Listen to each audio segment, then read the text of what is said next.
Very good morning to one and all. Students, today the thing which I am going to start with you is something you are going to give me the different type of the names. For example, if I ask you, let's go to the market, what would you like to take? Very good. You want to drink tea? You want to have the Coke? So how much money you have? 100 rupees. In 100 rupees, I think I can have the tea also and something else. Do you think that you want to have something?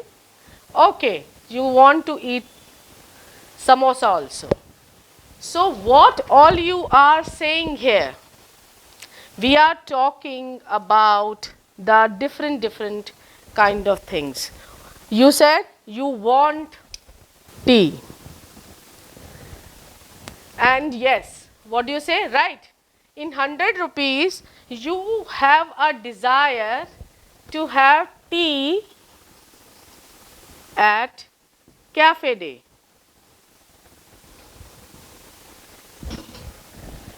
But is it possible? Yes, it is not possible. But we can have the tea somewhere else. But because you want it, this is your desire, right? So we are talking about the want, about desire. These are your demands. Every day we are keeping certain kind of the demands to our parents. Okay, I want a new t-shirt. Maybe I don't need it. Maybe I don't have the money. So we all are demanding something or the other thing. So today I would like to introduce you a chapter, demand. Now you will say, what is the meaning of demand? You say it is want. You say it is desire. Somebody else also says something else. मेरी ये मांग है. So these all are the different words. But I would say want, desire is nothing but it is an extension to a broader term which is called demand. You want to have something. So the demand is a desire backed by ability to pay. As she said that she want to have the tea where? In cafe. But you have to have the ability to pay and willingness to pay. Maybe sometime we have 250 rupees, but I am thinking I can have the 20, I can spend 20 rupees on the tea and I can save 120 rupees for something else. So demand is a desire which is backed by the ability to pay and willingness to pay. I wish to get an ice cream plus I have money for that ice cream. Which ice cream I want? I want a 50 rupees cone or I want a 20 rupees chalk bar. This I have to decide in my mind. I am ready to pay.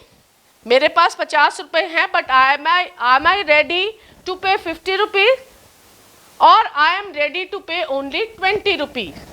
So the wish plus money means I demand an ice cream. So the broader word comes as a demand. Now we would like to tell you, I would like to tell you the demand for a commodity. What is a demand for the commodity? Now we can demand a service also, but here we would be talking about the demand of a commodity. So demand for a commodity refers to the quantity of commodity. How much I want? I want an ice cream, but how much I want? I want one cone or I want the 5 orange sticks. So the demand for a commodity refers to the quantity of commodity which a consumer is willing to buy. Now, for example, if you could see in this slide, the person is selling tomatoes for 20 rupees per kg and a person is satisfied. So he said, okay, I can have the 3 kgs. Maybe there may be that the person would have said that I want to buy, sell for 60 rupees. Then maybe she need, but she doesn't want, she does not want to, she is not willing to. Then she would have asked, give me 1 kg. So I think it is clear what is demand. Demand is always, you always refer to the time. The time is very important. Demand is the extension to the want. And it is always defined with the reference to the price. Willing to buy, reference to the price. Demand for the commodity refers to the quantity of a commodity which a consumer is willing to buy at a given price and in a given period of time. Now the demand can be, if we refer, the demand could be of two things. Like I said, I can demand a service or commodity. Now I am talking about the commodity. So this commodity, this demand, the same way demand could also be of two kinds. An individual is demanding, like A is demanding 2 kgs of tomato, B is demanding 5 kgs of tomato, and C is demanding 1.5 kg. But now how these all individual demands will be fulfilled? When we know the total market demand.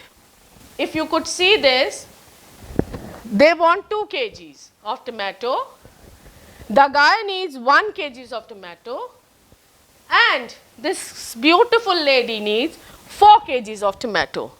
So the total market demand will be 2 plus 1 plus 4 and 7 kg. We want 7 kgs of tomato to fulfill the individual demand of everyone. So now I'll explain you again. The next thing is determinants of the demand. How we will be able to know, how we will be able to understand that how much is the individual demand. So let us all first see, before we go to the composite market demand, we all first see the determinants of demand. No, there are basically 5 determinants of demand. Now which are that? As I told you, if you remember the first slide, in which the tomatoes were for 20 rupees. So the female wanted to buy the 3 kgs. If the price goes to 60 rupees, maybe because she has only 60 rupees, she just want 1 kg of tomato. So the very first determinant is the price of goods or service.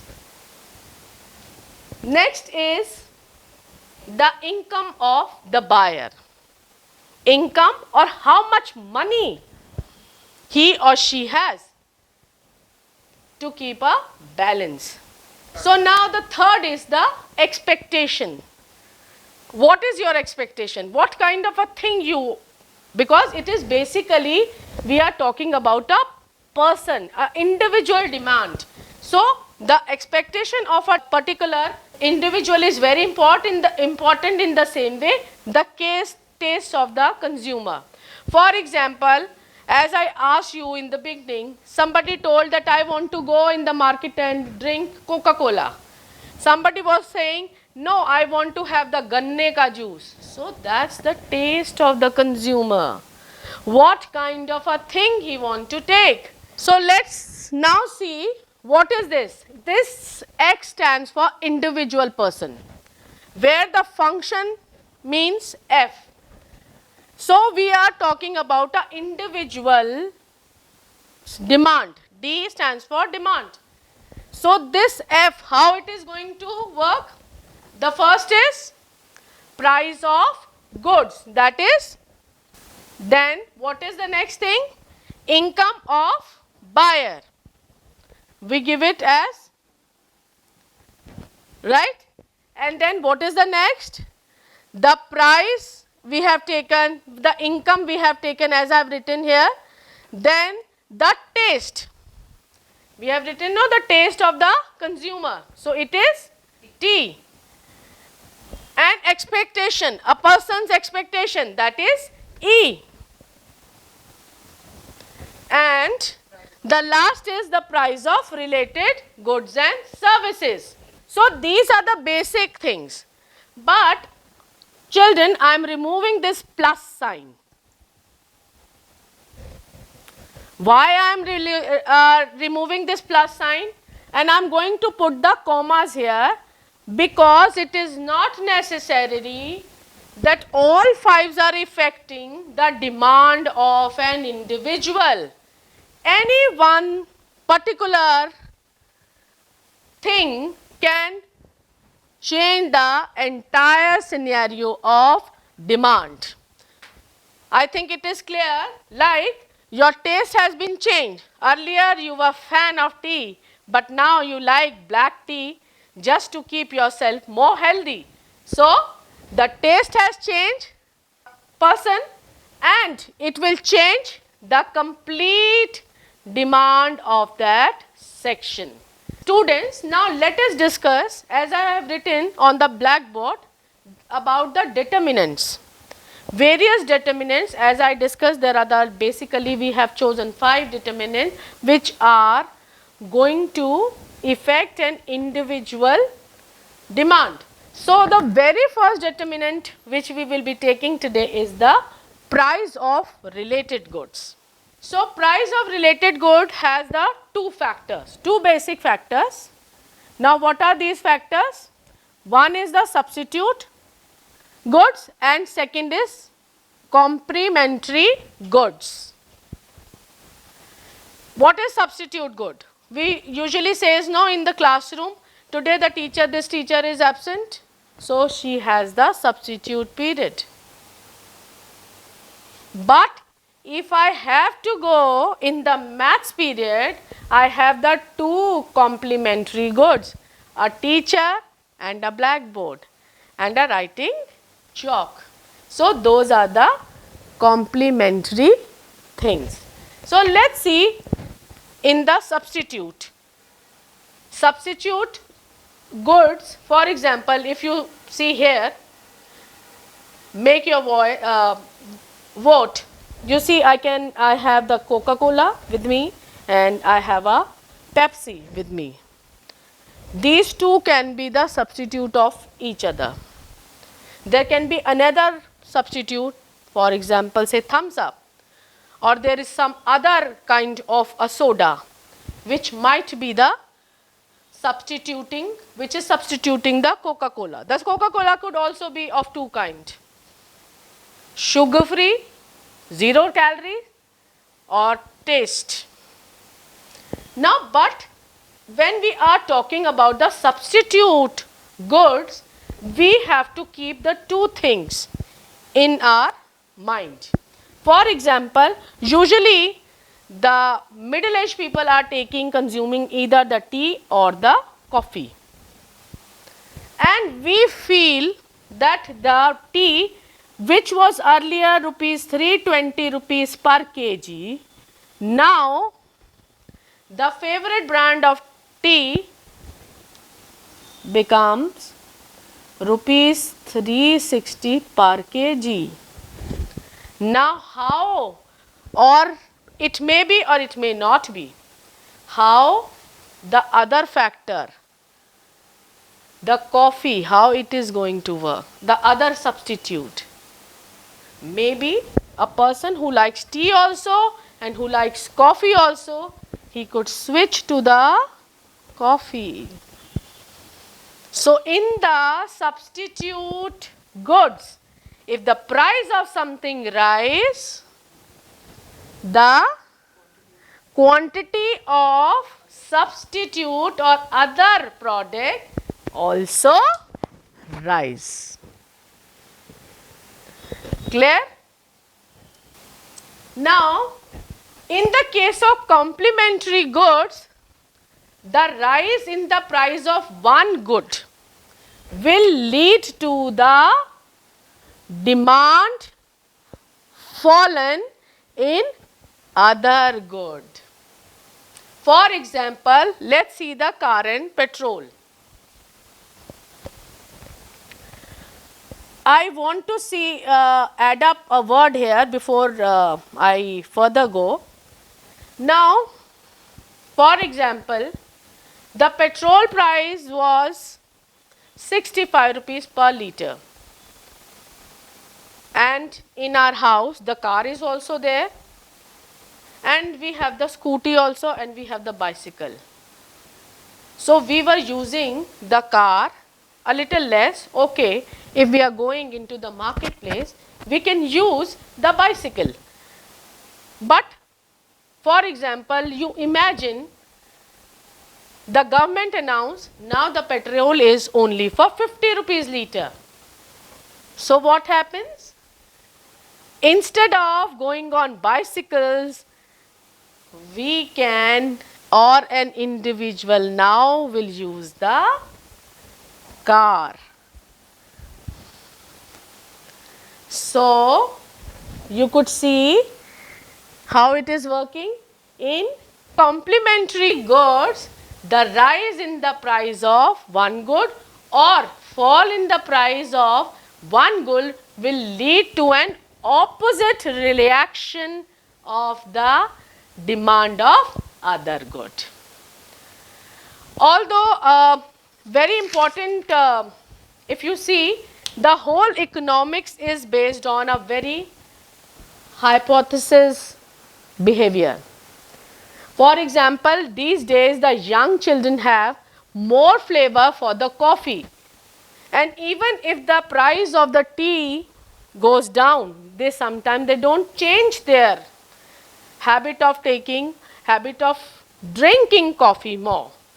But because the basic thing, the complete economics is on the basis of hypothesis, we take that no, if tea is going up, the coffee will also go up. यानी price अगर एक चीज़ की बढ़ी तो दूसरे की quantity बढ़ेगी. और जब हमारे पास कॉम्प्लीमेंट्री गुड्स हैं जहाँ पर हमारे पास एक दूसरे के पूरक चीज़ है, तो क्या होगा कि प्राइस भी बढ़ेगा और प्राइस के साथ क्या होगा, जो दूसरे चीज़ की डिमांड है वो कम होगी, और प्राइस अगर कम होगा तो दूसरे चीज़ की डिमांड बढ़ जाएगी. So we end today's chapter in the way. Now we have to remember that in substitute goods, the relationship is direct, and in complementary goods, the relationship is inverse. Inverse का मतलब opposite, right? So now in the end, whatever we have learned today, I quickly draw everything and we sum up with that. So students, let's now sum up the total chapter what we have read today. We have read about the word demand, यानी कि मांग पूर्ति.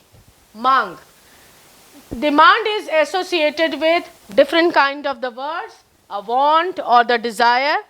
Of course, it's an extension of want and the willingness and ability to pay. Are we willing? Are we able to pay or not? But the demand, we have to always keep it in mind. We have to keep this in our mind, that demand is the extension of want or desire with the reference of price and period, that is time. Then we have read that the demand could be of two kind, individual demand And when we sum up the individual demand of A, B, C, D and lot of people, then we actually get the total market demand. Now, the most important thing of the chapter was that what are the basic factor and determinants of the demand. And we read the very first thing, that first of all, I have explained you earlier the price of the own good. For example, every day I am drinking tea only. So how it is going to work? If the price of tea will be higher, the quantity I may be using will fall. So it always works in inverse relation. And second important thing, we read the price of the related goods. Price of related goods, I have explained you that the goods could be the substitute goods or they could be complementary goods. Complementary शब्द बहुत ही खूबसूरत है. हम एक किताब खरीदेंगे और complementary good मिलेगी एक पेन. समटाइम ये ऑफर्स भी आते हैं ना. So we always can learn and remember about the these two words. But I have told you that the substitute, when we are talking about the substitute goods, the relationship, as I have written, relationship